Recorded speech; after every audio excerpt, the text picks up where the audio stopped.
Awal Diallo est notre invité ce matin. On parle de votre département maintenant, mon cher Roby. Monsieur le ministre, on va partir à autre sujet, si vous nous permettez. Évidemment, parler de votre département, la télécommunication, où on entend que vous auriez surfacturé la rénovation de votre futur siège. Quand je dis siège, c'est bien le département, pas le parti. Laissons le parti maintenant.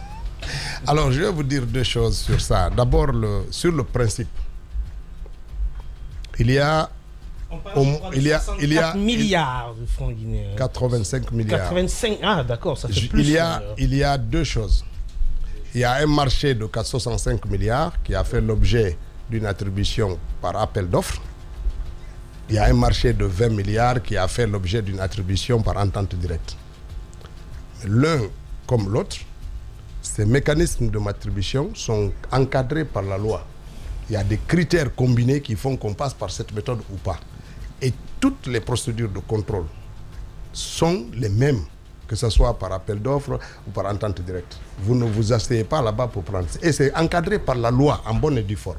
Deuxièmement, on ne peut pas parler à ce stade de surfacturation, sauf parce que les gens veulent être dans le sensationnel. Et d'ailleurs, j'ai vu que le journaliste qui a publié cet article-là fait l'objet d'une condamnation par la HAC, effectivement. Comment parler de surfacturation, monsieur? Parce que simplement, ce n'est pas au moment où on a fait le contrat qu'on parle de surfacturation. Je vais vous dire deux choses sur ça. Si je prends un budget, je dis, écoutez, je prévois d'acheter $1 million, achat de voiture, je donne le contrat à une société. Au moment où je lui donne le contrat, et je lui paye l'argent, même si je lui paye l'argent, vous ne pouvez pas parler de surfacturation. Parce que s'il livre les véhicules et que vous trouvez que c'est des véhicules qui sur le marché valent $20 000 et il a livré que 10, vous allez vous constater qu'il y a surfacturation parce que c'est $200 000 la valeur. Les grandes gueules. Mais s'il vous livre des véhicules, en clair, attendez, s'il vous livre des véhicules V8, attendez, s'il vous livre des véhicules V8 dont le prix unitaire est de 100 000 et qui vous livre 10, vous ne pouvez pas parler de surfacturation. Monsieur le ministre, on est dans la construction là. On est de la construction. Donc on a un projet, on a une maquette, on a une volonté d'avoir quelque chose de beau, de grand. Donc tout ceci se détermine. Vous évaluez les choses et donc vous estimez les coûts. Non, on n'estime rien du tout. Le ministère des postes sectoriels ne fait pas. Il y a une structure de l'État. De toute façon, que ce soit. Je suis en train de réagir à votre réponse de tout à l'heure quand vous dites c'est quand le bâtiment va être construit qu'on va parler de surfacturation. Mais moi j'ai dit ça peut se faire en amont la surfacturation. Parce que si c'est si c'est une maison de 3 pièces et puis vous votez un budget d'un immeuble. Ça, c'est autre chose. Je crois que ça ne peut pas être conforme. Je vais vous dire, attendez. Mieux, monsieur le ministre, vous allez continuer. Au moment où on construit, on planifie l'action à porter, en l'occurrence ici, on parle de rénovation de vos bâtiments. Monsieur le ministre, il y a des seuils que l'État se fixe dans les achats. Et ça, vous connaissez bien que ça existe au sein pour les finances publiques en tout cas. Il y a des seuils que l'État, minimum et maximum, que l'État ne dépasse pas. Donc, on parle de surfacturation lorsqu'on est en dessus de ces seuils. Non. Allez-y. On parle de surfacturation lorsque la valeur du produit obtenu est largement inférieure au montant décaissé. Oui, mais attendez. Non, c'est pas une question de seuil. Je vais vous dire comment ça se fait. Lorsqu'on fait un projet, on donne l'intention de rénover un bâtiment. On s'adresse aux études. En l'occurrence, c'est une structure de l'ACGP qui va aller évaluer le bâtiment à rénover, estimer les coûts de la rénovation. Après, dans tout le détail, il estime les coûts. Et il envoie ces montants estimés en quantité, un devis qualitatif, c'est-à-dire qu'on a une estimation des quantités de briques, de ciment, de carrelage et tout, on estime ça, et on valorise ça, on envoie le montant au ministère. Le ministère prend ça pour faire soit un appel d'offres, soit une entente directe. Mais même en entente directe ou en appel d'offres ou en degré à gré, il y a des comparaisons de prix que vous demandez à des entreprises qui veulent réaliser l'offre. Attendez. Donc, quand il y a une estimation de prix, je vais vous dire par exemple, carrelage, 1 milliard. Vous allez estimer que par exemple, les carrelages de 200 mètres carrés, 1 milliard, c'est beaucoup. Mais c'est parce que vous pensez à des carreaux à 10 000 francs le mètre carré. Peut-être que lui, il pense à des marbres. C'est lorsque vous voyez le détail du contrat que vous pouvez comparer le détail de ce qui est prévu et le montant estimé. Voilà, monsieur le ministre. Maintenant, attends. Non, faut pas qu'on se perde. Et je veux qu'on s'accorde sur ce qu'on est en train de dire. L'État exécute souvent des achats. Et on est tous d'accord là-dessus. Je ne sais même pas comment on appelle ce document, mais il existe. Il existe. Mais bizarrement, le mercurial des prix, parce que c'est de cela que tu parles, alors, ce que je veux vous ne dire, tient pas compte du secteur de la construction encore. C'est ça. Attendez. Avant cette histoire de mercurial des prix, ça existait. Oui. Je parle pas de cette nouvelle innovation. Non. Je parle justement, mais monsieur le ministre, c'est comme ça que ça se passe. Je vais vous expliquer. Lorsqu'on demande à des prestataires de faire leurs offres, on va prendre les offres financières, on va d'abord les comparer entre elles. Mais on va les mettre en relief avec les limitations que l'État se donne sur ses achats. Le mètre carré, par exemple, du carreau, il y a un prix. Il y a un prix minimum et il y a un prix maximum. Estimé. Minimum, on estime que ce n'est pas garanti. Mais maximum, on dit, ce seuil-là, on ne le dépassera pas. On peut le dépasser, ça dépend de pour quelle condition. Oui, mais ça aussi, c'est en des termes particuliers. Oui. Donc, ce que je dis ce matin, ce n'est pas très juste de dire que la surfacturation ne se constate qu'à l'arrivée. Dès le début, justement, l'État s'exerce à vérifier si ce sont des marchés réguliers. Non, même le prix d'un marché ne se constate qu'à l'arrivée. C'est-à-dire que les 20 milliards là peuvent être largement dépassés ou même pas atteints. C'est un montant maximum estimé et qui peut être dépassé. Il peut ne même pas être atteint. Là, vous parlez d'autre chose. Non, je vous dis que même le prix... Attendez, je suis en train de parler... Moi, je parle du coût initial. Je vais vous dire, il y a des pays où on a le prix des matériaux de la construction, qui sont des prix standardisés. Ces références, des prix de référence-là nous permettent d'estimer des valeurs. Ils ne permettent pas de fixer le prix des valeurs. Vous prenez par exemple, si quelqu'un donne le prix du mètre carré du carreau, si la devise prend une très grande valeur, comme le carreau n'est pas fabriqué en Guinée, le prix estimé dans le budget peut être dépassé parce que simplement il y a une fluctuation de la devise qui permet l'acquisition de ces matériaux-là. Donc les prix qu'on donne à l'élaboration des budgets, ce sont des prix estimés, maximisés bien sûr, mais qui ne sont pas des prix constants. Les prix réels, on ne peut l'avoir qu'à la réalisation de l'ouvrage. Oui, mais justement, est-ce que c'est pas... Vous êtes sur un autre... Vous savez, il y a le budget initial, il est théorique, on le conçoit, mais il y a le budget effectif. On parle d'autre chose. Moi, je ne suis pas à ce niveau, mais je dis qu'il faille corriger une chose. Pour nos auditeurs et pour ceux qui nous écoutent, on ne peut pas dire que la surfacturation, par exemple sur le kilomètre du goudron, le bitume, on a un seuil minimum et on a un seuil maximum. À un certain moment, si ça doit changer en fonction des conditions pédologiques et d'autres aspects, il y a des avenants qui arrivent. Justement, mais je vais vous dire, attendez, Tamba, la surfacturation, si par exemple, là actuellement en Guinée, il est établi que le kilomètre c'est autour de $1 million. Moi, j'achète des kilomètres à 1 500 000.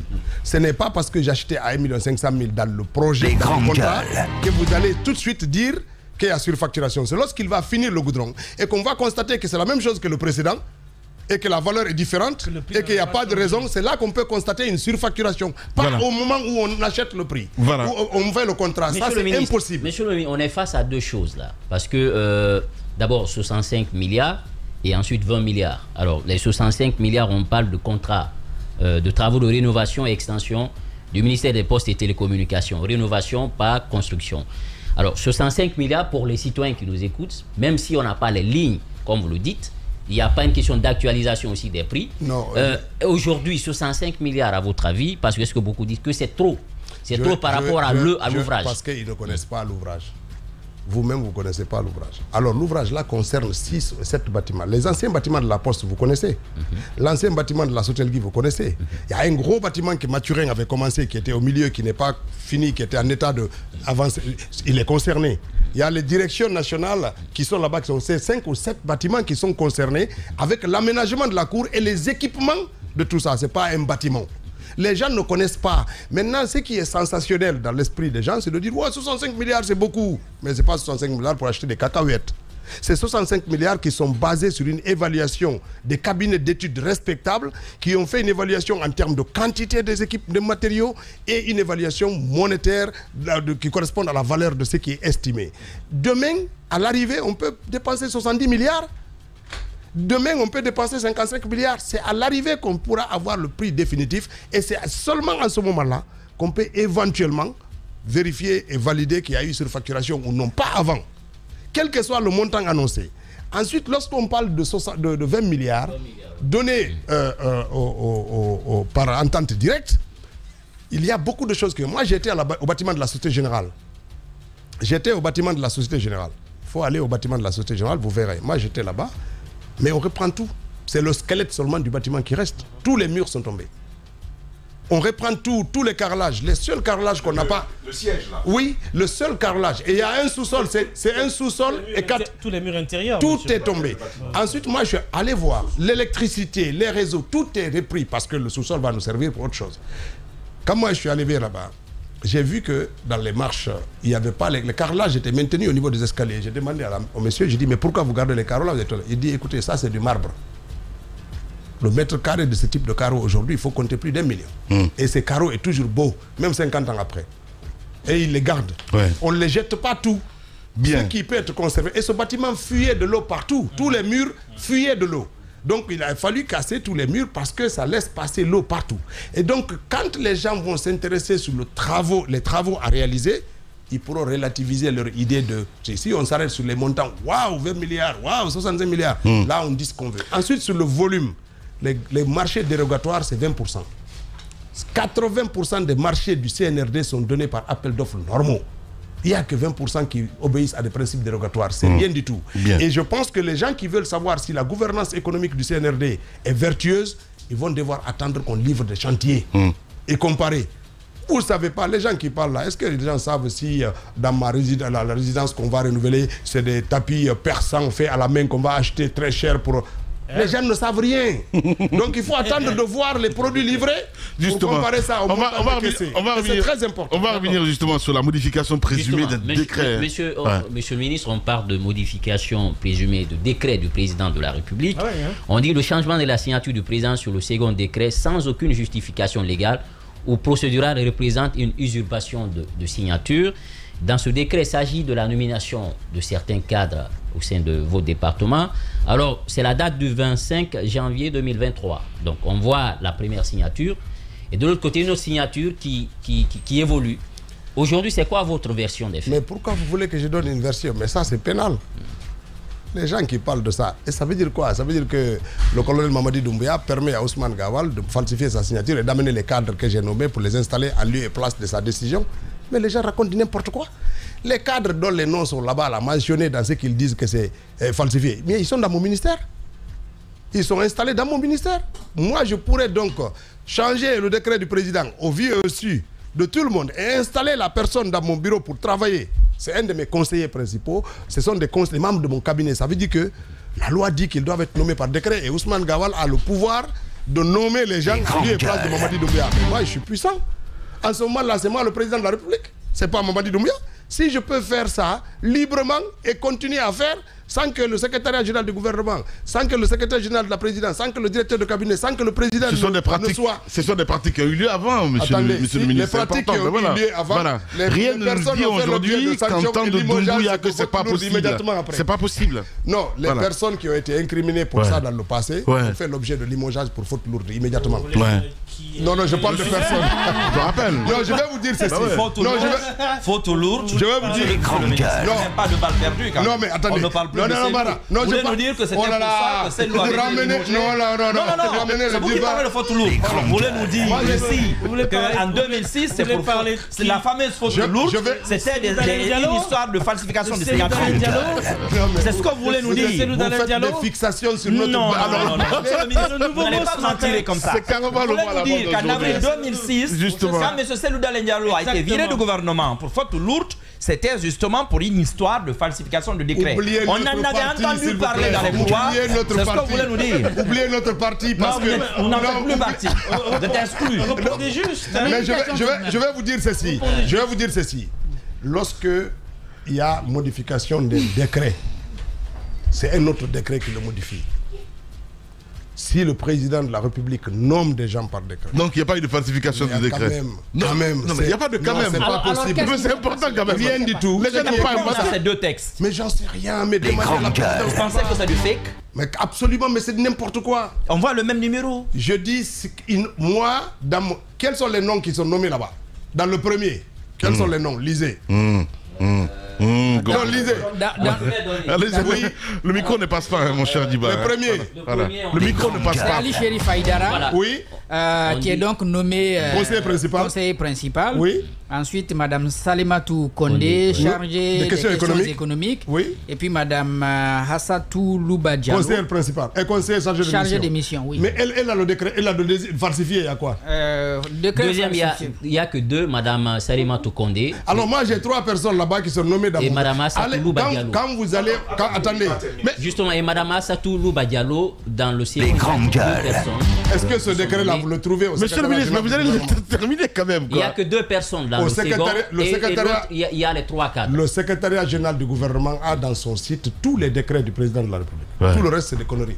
Voilà. Si vous allez là-bas, vous voyez un décret, il est publié par le président de la République, signé par lui, c'est sur les sites du secrétaire général du gouvernement. Ouais. Tout ce qui n'est pas là-bas, ce sont des conneries. C'est du fake. C'est tout. Ça n'a aucune importance. Moi, les 3 personnes là sont dans mon département. Et les 3 ont été installés. Bah oui, les 3 sont là. Donc, vous avez exécuté la première version. C'est tout. Moi, c'est ce que j'ai reçu. Moi, c'est ce que je reçois comme décret. Et que j'ai reçu la copie du décret et c'est sur le site du secrétaire général du gouvernement. Point barre. Bien. Ça pose un problème, monsieur le ministre. J'ai envie de savoir comment ça se passe. C'est quoi l'environnement au département? Comment ça se passe dans un Non, c'est quoi l'environnement actuel au niveau du ministère des Postes et Télécommunications? Parce que partout où on voit ce genre de choses se dessiner, des documents qui sortent, le contrat qu'on va photographier sur la première page et puis la dernière, on ne donne pas de détails. Et alors un décret qu'on sort pour dire c'est un décret falsifié. C'est quoi aujourd'hui le climat de travail avec vos collaborateurs? D'abord, il n'y a pas de particularité, il n'y a pas de spécificité dans le climat de travail chez nous, au ministère des Postes et Télécommunications. Mais les contrats, par exemple, ce n'est pas juste que ça vienne du ministère. Parce que les contrats sont publics. La copie de ce contrat, on le trouve au ministère des Postes et Télécommunications, on le trouve au Trésor public, on le trouve aux impôts, on le trouve à la Direction générale des marchés, on le trouve au ministère des Finances, on le trouve à la Banque centrale, on le trouve à la CGP. Ces contrats sont partout. Même au budget. Donc on ne peut pas dire que ça vient de mon département. C'est un contrat public. Les contrats sont publics. Et on peut les trouver partout. Donc personne ne va dire que c'est lié à mon département ou pas. Deuxièmement, l'ambiance dans un ministère, il est studieux. C'est le travail. Point. On travaille. Le reste, les gens s'amusent. Bien. Et lorsqu'on constate qu'il y a un poste vacant, on le meuble. Lorsqu'il y a des cadres qui ne répondent pas aux attentes, on les change. C'est comme ça que va l'évolution de l'administration. Dans le même sillage, il y a quelques jours, on en parlait. On a pu le lire sur plusieurs sites, mais aussi sur la toile. Dites-nous, c'est quoi aujourd'hui? Je reviens sur la question de l'ambiance. On nous apprend que vous avez failli en venir aux mains avec votre secrétaire général. Que s'est-il passé, monsieur le ministre? Non, moi je n'en viens pas aux mains avec un secrétaire. Attendez, rien du tout. Je vais vous dire, si moi je suis ministre, si un cadre ne m'obéit pas, je le sanctionne. Et il s'en va. Et c'est clair, il n'y a pas d'altercation entre les cadres et moi. Chacun d'entre nous a des prérogatives et un travail. Les secrétaires généraux ont à obéir. Vous choisissez bien le mot? Les secrétaires généraux ont à respecter, à obéir à leur ministre. Obéir? Oui. D'accord. Vous choisissez bien le mot? Bien sûr. Bien sûr, conformément à la loi. On n'obéit pas à des choses que la loi ne prévoit pas. Mais je ne peux, que ce soit secrétaire général, chef de cabinet. Moi, je suis...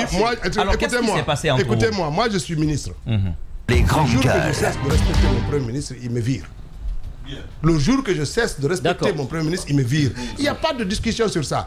Vous êtes dans une administration, il y a des normes hiérarchiques, vous les respectez, vous partez. D'accord. Ça ne discute pas. Donc on n'y a pas à boxer. Votre général, il ne vous a pas respecté? Non, il n'y a rien entre nous. Il me respecte. Il n'y a rien du tout. Oui, mais que s'est-il passé? Rien du tout. Moi, je ne sais pas ce quoi il raconte. Je ne sais pas celui qui a écrit ça, d'où il tire. Moi, quand je viens, je trouve une anomalie, je la corrige. Cela ne donne pas lieu à des discussions. Parce que simplement, j'agis conformément à mes prérogatives. Je ne viens pas demander à un cadre de faire ce qu'il n'a pas le droit de faire. Ça, c'est des histoires. Monsieur le ministre, 2 questions. Qu'est-ce que vous avez corrigé? Quand il y a une anomalie, vous venez vous corriger. Cette correction, là, ça portait sur quoi? je ne sais pas de quel sujet il parle. C'est-à-dire que la semaine dernière, il y a une réunion dans le bureau. J'arrive, je trouve la réunion, je dis chacun n'a qu'à aller dans son bureau. La réunion est terminée. Et alors? Vous interdisez les réunions? Non, pas dans du vos tout, bureaux? Pas du tout. Allez-y, on les organise suivant un calendrier bien précis. Les réunions dans les bureaux, les réunions dans les ministères sont bien structurées. Vous croyez que c'est tous les matins que je vais réunir les ministres? Il y a des réunions impromptues quand même, pour les besoins de la cause. C'est la hiérarchie. Non, il y a des raisons pour ça. Et il y a des autorisations pour ça. Vous ne vous levez pas pour faire ce que vous voulez. Deux questions. Guinée Télécom, aujourd'hui, où en sommes-nous? C'est vrai que vous avez annoncé qu'il y a eu d'abord d'autres activités qui ont été réalisées. Aujourd'hui, à date, c'est comment avec Guinée Télécom? Deuxième question, c'est quoi votre avis sur les évaluations qui ont été effectuées tout récemment? Des ministres ont eu des notes. Et quel est votre avis? Comment vous réagissez par rapport à cette évaluation? On n'a pas publié. Et vous... Quelle était votre note? Je vais vous dire... Pour la première question, Guinée Télécom, est-ce que ce n'est pas devenu Guinée Games? Tous les jours, on dit bientôt. Non, je vais vous dire. Non, ça n'a rien à voir. Ça n'a rien à voir. Ouais, mais il nous a donné une date. Guéba, rappelle-toi. Ici, au mois de novembre, il nous a donné une date ferme. Il a dit avant la fin de l'année. Et c'est la même, c'est pareil pour Guinée Games, tous les jours on vous donne une nouvelle date. Merci beaucoup. Monsieur le ministre, nous sommes dans le dernier trimestre. Nous sommes dans le dernier trimestre de l'année. Nous sommes dans le dernier trimestre de l'année. Pourquoi Guinée Télécom est devenue Guinée Games? Pourquoi Guinée Télécom n'est pas là? Attendez, je vais revenir là-dessus. D'abord, l'affaire de Guinée Télécom, ça évolue très bien. Très sincèrement, attendez, nous sommes... Laissez-le, il va se justifier chez Antonio là-bas. D'abord, Guinée Games, c'était un succès économique. Et toi, tu as dit quoi? Non, j'ai dit, c'est pas Guinée Games, c'est Guinée Airlines. C'est ça, on parlait. Guinée Games, dans l'optique, les jeux sur les électroniques existent déjà. Donc ça se fait. Allez-y, monsieur le ministre. S'il vous plaît. Le patron m'a donné la parole. Il m'a donné la parole, s'il vous plaît. C'est qu'on fait, on revient à 11h. Langue de bois, s'abstenir, il n'en a pas l'air évidemment. Le ministre des Télécoms avec nous ce matin, Monsieur Ousmane Gawal Diallo, oui, avec cette rubrique que nous appelons oui ou non. Et derrière, évidemment, nous allons proposer quelques personnalités et il saura vous répondre, mesdames et messieurs. Vous allez lui donner une note, évidemment, comme hier, déjà avec la ministre Pressimou qui était avec nous hier. Oui ou non, Jacques Lewa Leno, oui ou non? Oui ou non, monsieur le ministre, avec Guinée Télécom, finalement, on va se dire c'est ce que nous avons vécu avec la Sotelgui? Non, pas du tout. Et définitivement non. La Sotelgui a connu une grande carrière avec une progression et une fin brutale parce que les règles du marché ont changé. Mais comme beaucoup de compagnies de la téléphonie ou de l'aérien, beaucoup se sont cassés la gueule parce qu'ils n'ont pas su s'adapter à la concurrence.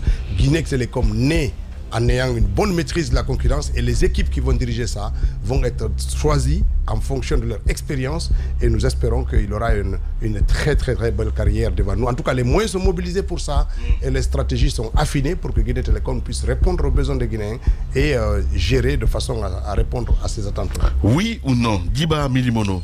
Monsieur le ministre, oui ou non, l'évaluation des ministres, pour vous, la méthode n'était pas la bonne, oui ou non? C'est pas que la méthode était bonne, sauf que ce qu'on en a fait publiquement en parlant d'évaluation de notation, c'est pas ça, c'est-à-dire que c'est une revue.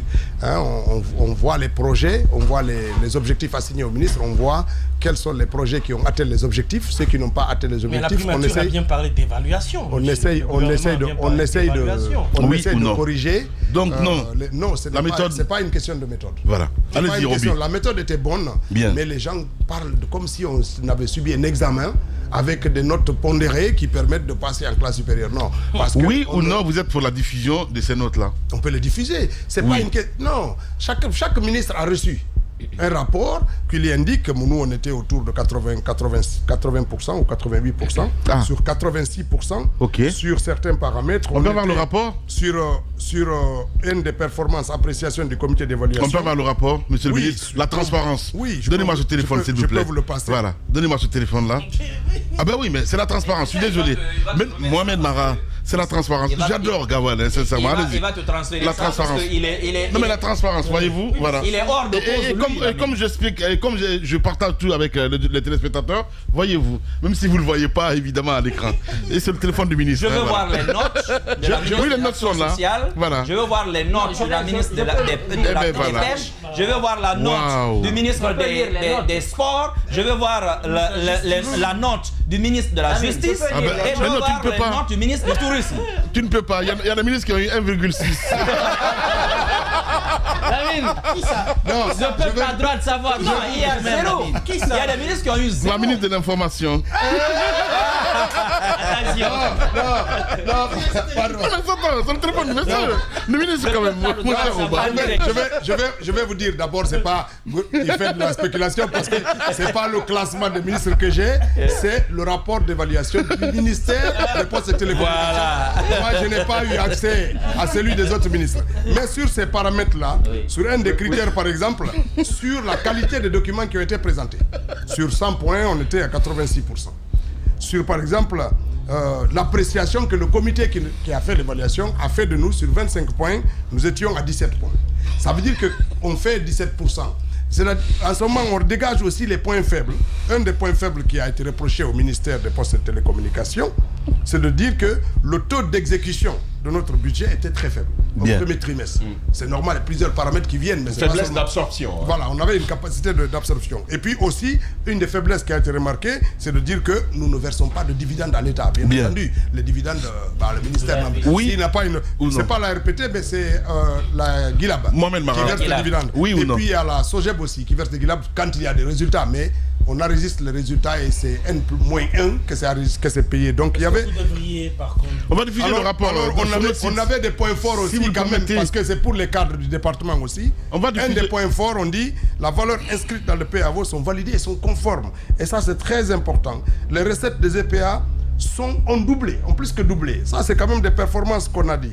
Et tous les membres de CA prévus ont été nommés dans les règles et dans l'art. Et tout ça, ce sont des choses qu'il faut mettre au crédit. Merci beaucoup, monsieur le ministre. Quand vous avez un rapport comme ça, vous ne pouvez pas le valoriser en disant c'est un classement, tu as 5 points, tu as 0. Non. Mais publiez-les quand même. Et laissez on va les publier. On va les publier sur notre site. Si je vous le lis aujourd'hui, sincèrement, c'est parce que c'est pour dire simplement que tout ceci, il y a beaucoup de spéculation dans les médias. Dire que tel a zéro. Mais publier, c'est mieux. Mais c'est ce que j'ai dit justement. Et on sortira des spéculations.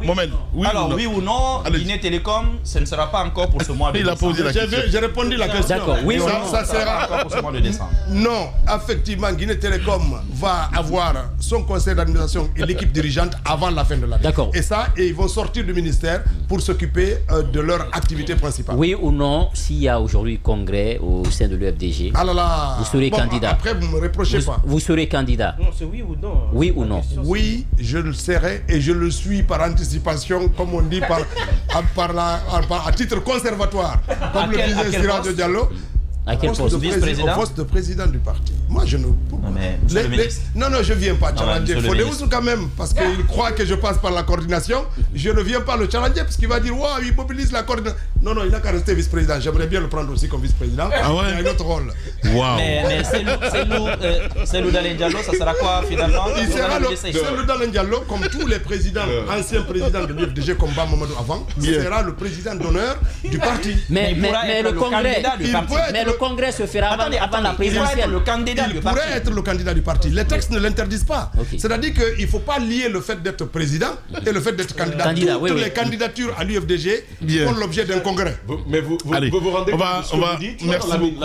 Oui. C'est important. Vous vous rendez compte de ce que vous dites? C'est important. Il y a d'autres invités aussi. Vous dites qu'à ces postes, les gens y accèdent par élection. Tous. Mais vous êtes en train de dire que vous allez prendre tel comme vice-président. S'il est élu. Mais je peux le présenter. Élu, mais ce n'est pas vous qui mais je peux le présenter à cet endroit. Non. Élu par qui? Je peux le soutenir. Je vais lui dire, écoute, si tu es candidat pour être à ce poste, je te soutiens. D'accord. Parce que j'aurais été... tu le dis déjà? Écoutez, est-ce que tu alors, j'ai déjà une équipe. Si tu dois venir, il n'y aura pas de chasse aux sorciers. Non, pas du tout. Un parti politique, ce n'est pas une famille simplement. C'est des gens. C'est une association. C'est des gens qui viennent d'origines différentes, avec lesquels on peut ou ne pas s'entendre, mais avec lesquels on a un objectif commun. C'est-à-dire que c'est même une aberration de dire si on ne s'entend pas, on quitte les partis. Non. Un parti, c'est un lieu d'animation aussi. Et c'est très important. Monsieur le ministre, on ne va pas vous laisser partir. Vous avez fait des dons tout récemment sur une partie de l'axe avec des victimes du parti, des personnes handicapées à vie. Alors, qu'est-ce qui sous-tendait une telle démarche, même si d'aucuns disent que c'est une action humanitaire, d'autres disaient que c'est une campagne avant l'heure. C'est quoi en fait cette action-là? C'était quoi en fait l'objectif? Le but pour moi, c'est de ne pas évoquer ce sujet. Moi, je peux juste noter que je suis le fruit de beaucoup d'assistance. Je remercie toutes ces personnes, c'est tout. Je n'ai rien à évoquer sur le reste. Merci beaucoup. Allez, Roby, dernière question. Oui ou non, ça s'est passé un jeudi et vous êtes venu le constater après le Conseil des ministres et vous avez cru croire que c'est une réunion de chamans. En fonction de cela, vous vous êtes énervé, vous avez viré tout le monde dans le bureau. Et après, vous vous êtes retrouvé dans votre bureau et il y a eu changement de mots un peu trop... Non. Moi, je ne suis pas venu... Mais tu parles de quoi? Je vais vous dire... de la fameuse réunion, de la fameuse altercation avec le secrétaire général. Je vais vous dire, c'est pas comme ça que ça se passe. Quand je viens trouver un dysfonctionnement, je ne demande pas aux gens en plénière là-bas, partez. Non, j'appelle le responsable, je lui dis qui fait ça. Est-ce que ça s'est passé dans votre bureau, oui ou non? Je dis, écoutez, quand je m'adresse au secrétaire général, je l'avais dans mon bureau. Je l'appelle pas. Est-ce qu'il y a eu... Est-ce que selon les informations que nous avons, il y a eu échange de mots? Non, mais je vais vous dire... Oui ou non, il y a eu échange de mots un peu trop convivial, moins convivial. Ça, c'est des histoires. Quand je m'adresse au secrétaire général ou au chef de cabinet, je respecte bien entendu leur hiérarchie et je m'adresse à eux en tant que leur patron dans mon bureau et pas devant leur subordonnés. Attendez. Un dernier oui ou non, est-ce que vous avez haussé le ton? Attendez, qu'est-ce que ça veut dire hausser le ton? Est-ce que là, vous avez le sentiment que je hausse le ton en parlant? Non. Je parle sincèrement quand j'appelle à un responsable qui vient à un niveau hiérarchique, quel qu'il soit, je m'adresse à lui avec le respect qui s'y est et dans un cadre où il n'est pas humilié. Après, je ne cherche pas à humilier des gens. Je l'appelle dans mon bureau, je lui donne une instruction, il va aller la mettre en œuvre. Et c'est comme ça que ça se passe. On n'a pas à aller devant le public et dire « Ouais, fais ça, fais ». C'est pas comme ça que ça se marche. Je pense qu'il y a une manière de gérer ces problèmes sans que cela ne soit devant la plénière parce qu'il faut aussi respecter les gens parce que ces gens, ils les commandent. Bien. Donc c'est comme ça que ça se passe. Gorka Sousa est avec nous ce matin, mesdames et messieurs. Donnez une note, évidemment, avant la fin de l'émission, dans un instant. Le temps pour nous de passer à cette autre rubrique. Les grandes gueules. Le jeu des photos. Une perception, une idée, un mot. Pour définir un leader d'opinion. Une personnalité politique guinéenne. Et c'est là, sans langue de bois, évidemment, avec notre invité ce matin. Vous donnez une note d'ici la fin de l'émission à Ousmane Gawal Diallo. Oui, jeu de photos, monsieur le ministre, vous êtes un habitué des grandes gueules. Évidemment, nous allons partir avec notre première photo, Jacques Lewaleno. J'espère qu'il ne va pas dire no comment aujourd'hui. Fodo Fofana. Écoutez, c'est le vice-président du parti. Moi, je l'ai connu quand il est arrivé à l'UFDG. Je pense qu'il n'a pas une carrière politique avant. Il n'avait pas une carrière politique avant. Il est un peu arrivé dans les bagages de Cellou Dalein. Et puis voilà, donc pour moi, c'est un vice-président et puis qui joue son rôle de vice-président et d'animateur politique. Voilà, pour moi, je n'ai pas d'autre chose. Ouais. Almaty Dalein Diallo. C'est l'épouse de Cellou. Hein. Je pense qu'elle fait un rôle social important auprès de certains militants. Donc voilà. Doumbouya, le directeur de PT, le jeune. C'est un garçon qui a beaucoup d'envie. Son prénom déjà, c'est quoi? Mamadi. Mamadi Doumbouya. Il a beaucoup d'envie de faire des choses importantes. Il a beaucoup d'idées. Et il a de l'énergie parce que franchement, il se dépense comme un beau diable pour atteindre ses objectifs. On verra à la fin de son mandat. Maurice Sanda, le ministre des Affaires étrangères. Je pense que c'est un très bon compromis à son poste parce qu'il sait gérer avec beaucoup de diplomatie les crises les plus difficiles. Et au sein du gouvernement, c'est aussi un grand frère qui arrive à tempérer certaines énergies et il joue là aussi un rôle de sage à l'intérieur du le Premier ministre Bernard Goumou. Alors moi j'ai connu Bernard comme ministre d'abord de l'énergie, du commerce, avec beaucoup de volonté et d'énergie. Il a réussi quand même à ramener autour de la table des acteurs qui ne se parlaient pas pour mettre en place cette chambre de commerce. Et je pense que c'est un point important. Et aujourd'hui encore, il est très très disponible pour ses ministres. Nous le rencontrons quasiment 24 heures. Il a beaucoup d'énergie et je pense que sa jeunesse y est pour quelque chose. Alphonse Charles Wright. Écoutez, c'est le garde des Sceaux, c'est un peu dans le même rythme que le Premier ministre. Il se bagarre, il a de l'énergie et il a beaucoup d'engagement aussi pour atteindre des objectifs. Malheureusement, quand vous êtes dans ce type de posture, il y a toujours des gens qui vont trouver des écueils, mais je pense que c'est un très très bon ministre de la Justice aujourd'hui. Tamba Zakari Abilimono, en face de vous. Avant. Tamba, c'est mon beau. Voilà. Mais tu forces la situation. Non, tu ne peux pas aller épouser au Fouta et puis t'éloigner de ma famille. En même temps que moi, j'ai mes cousins du côté de Massanta. Donc on est doublement liés. Il n'y a pas de problème. Alors, je vous apporte du vin blanc ce soir. Très bien. Alors, on en a du rognier chez nous. Pas du vin de palme, mais du rognier. Et c'est une spécialité de Gawal et de Koundara. C'est ça. C'est J'ai dit c'est le Dalen Diallo. Le président provisoire de l'IFDG. Mais je dis ça pourquoi? Parce que quand je dis ça, c'est pas pour rigoler. Parce que quand les mandats sont échus, on ne peut être qu'à titre provisoire. Intérimaire ou ce qu'on voulait. Mais en tout cas, les mandats sont échus depuis 2020. Et d'ailleurs, l'argument qui a été avancé pour dire que c'est à cause de la Covid qu'on n'a pas fait le congrès. Mais en 2020, on a fait un congrès. On a fait un congrès pour l'investir comme candidat du parti. On l'a fait en ligne. Bien. Et on aurait pu faire un congrès de renouvellement des instances en ligne. Et puis en plus, on a participé à l'élection présidentielle, ce qui est beaucoup plus mobilisateur du monde qu'un congrès de partis politiques. Ces arguments ne tiennent pas. Un débat avec Cellou Dalein, vous êtes preneur? Ce serait extraordinaire. D'abord, ce sera extraordinaire pour la démocratie. Il faut que ces leaders acceptent de confronter leurs idées, leur savoir-faire à ceux qui sont derrière eux. Ce serait extraordinaire. Ce serait une leçon d'humilité et de démocratie qu'on donnerait au-delà de mots. Il faut qu'ils acceptent la compétition. Parce que je vais vous dire une chose. Si j'étais leader d'un parti politique et je crée un parti politique, je deviens candidat un jour d'un parti. Mais il ne peut pas se défausser, on fera un débat. Mais ce débat, on peut le faire en étant dans le même parti. Parce que c'est pour le devenir de la Guinée. Et les Guinéens vont être témoins. Et c'est grâce à ces débats internes qu'il y a renouvellement de génération. Le renouvellement de génération, ce n'est pas des décrets. C'est lorsque Obama il a pu émerger, parce qu'il y a une ouverture démocratique qui a permis le débat et le monde l'a découvert. Macron, c'est pareil. Donc si on veut changer les générations, on doit encourager la démocratie à l'interne. Et c'est le seul mécanisme qui permet de changer, parce que les populations peuvent changer d'identifiant. Ils peuvent se dire, écoutez, ce loup c'est très bien, il a fait tout ceci, c'est beau, mais on veut passer à autre chose. Ou ils se disent, non, l'autre chose là ne nous intéresse pas, on maintient ce qu'on a. Tout ceci, c'est lorsqu'on questionne l'intelligence de nos militants en les respectant. Voilà, allez Mohamed Mara, dernière question. 2 personnes. La première personne physique, Moustapha Naïté. Écoutez, c'est un ami que j'ai connu il y a très très longtemps et qui a été d'un soutien important pour moi pendant des moments difficiles. Donc c'est un ami, aujourd'hui un jeune acteur économique prospère puisque sa société évolue bien. Voilà. Deuxième personne, cette fois-ci morale, la presse guinéenne dont vous êtes déclaré ennemi public numéro 1 depuis le mois de mai. Mais ça c'est fini quand même. On s'est réconcilié. Vous êtes sûr? Si c'est pas réconcilié. Non, parce qu'il y a des sites internet qui continuent de faire l'objet de blocage. Attendez, ça ce n'est pas, c'est pas lié au ministère, ça je peux vous garantir. C'est lié à quoi? Je n'en sais rien.